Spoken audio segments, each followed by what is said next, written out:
Big Tracks, Little Tracks, Following Animal Prints by Millicent E. Selzem, illustrated by Marlene Hill Donnelly.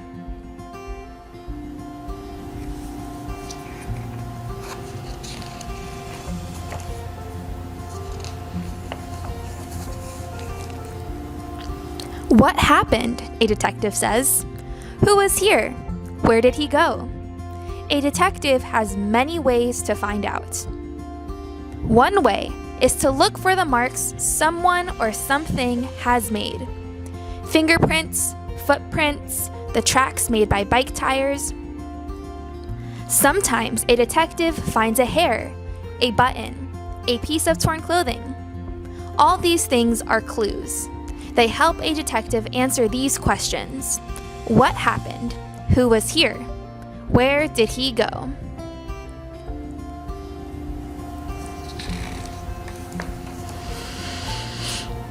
You can be a detective too.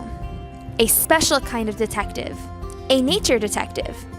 Nature detectives find tracks and clues that answer these questions.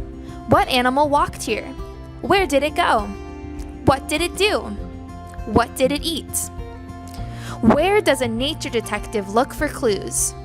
Almost anywhere. In a backyard, in the woods, in a city park.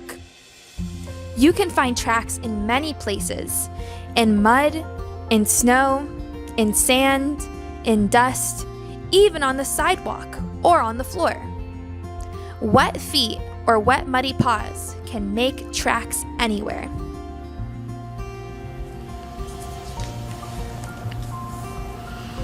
Here is a problem for a nature detective. Here is a cat. Here is a dog. Here is a dish for the cat, and here is a dish for the dog. The cat's dish had milk in it, and the dog's dish had meat in it. Who drank the milk? Who ate the meat? Let's look at the tracks and see.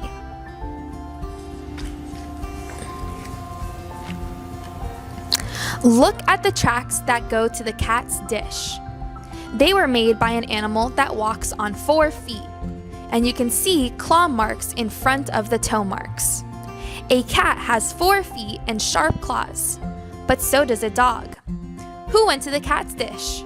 We still don't know. Let's look for more clues. Now, look at the other tracks, the tracks that go to the dog's dish. Did you ever watch a cat walk? A cat walks on 4 feet, but the tracks of his hind feet fall exactly on the tracks of his front feet. So his footprints are one behind the other, in one line. They look like the footprints of an animal with only 2 feet. A cat pulls his claws in when he walks, so he does not leave claw marks.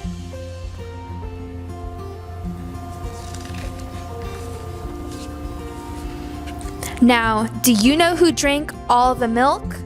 The dog. Now, do you know who ate all the dog food? The cat. The footprints of a fox are in a single line, like a cat's footprints, but they have claw marks like a dog's. What kind of footprints does a rabbit make? You can see that a rabbit has little front paws and big hind feet. The little front paws will make little paw prints, and the big hind feet will make big tracks.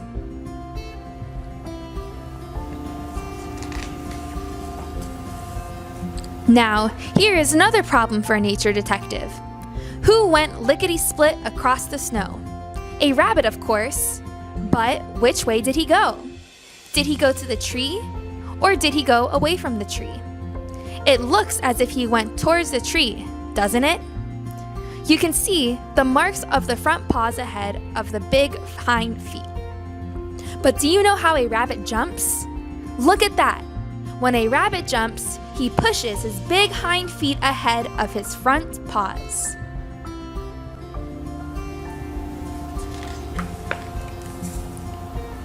What happened here on a snowy day? You can see the rabbit tracks in the snow. You know which way they are going. All at once, the rabbit tracks are far apart. This means that the rabbit began to take big jumps. He was in a hurry. Why? Did you see those tracks coming out of the woods? Those footprints have claw marks, like a dog's. But they are in a single line, like the tracks of a cat. Who could have made those tracks? There is only one answer.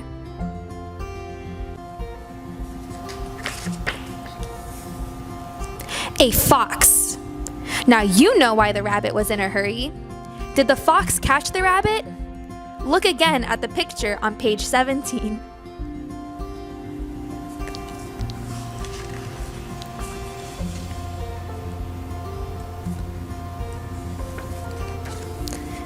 There are big footprints in the mud near the river, and there are little hoof prints too. Who was here?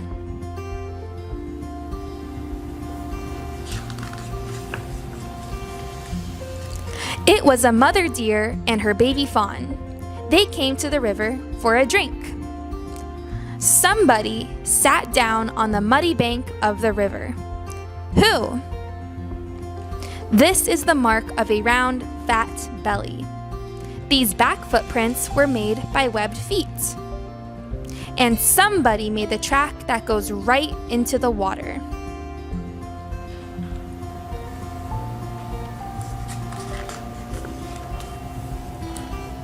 A bullfrog came out of the river. He sat on the muddy bank to rest. And only a snake leaves a track like that. A snake came down to the river. Then he slithered into the water. Here are more tracks in the mud near the river. And here is a little pile of empty shells too. They are crayfish shells. The tracks look something like the hands and feet of a baby, but look at those long claws.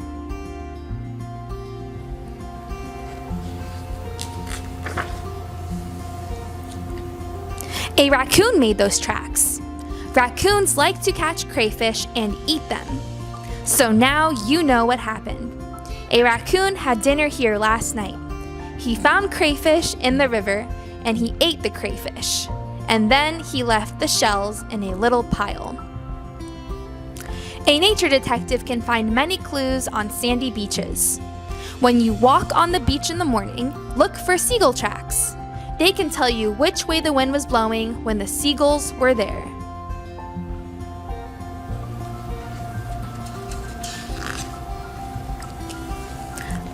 Like airplanes, seagulls take off facing to the wind. First, the gulls must run along the sand to get up speed for takeoff. As they run, their toes dig deeper into the sand. Here, all the gull toe tracks are in a line facing east, so you know that the wind came from the east.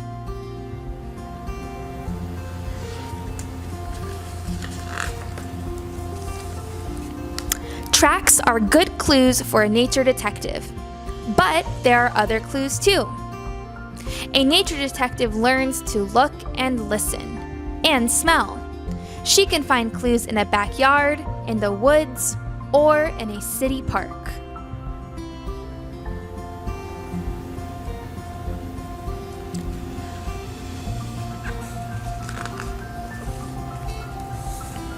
Do you know who made these tracks?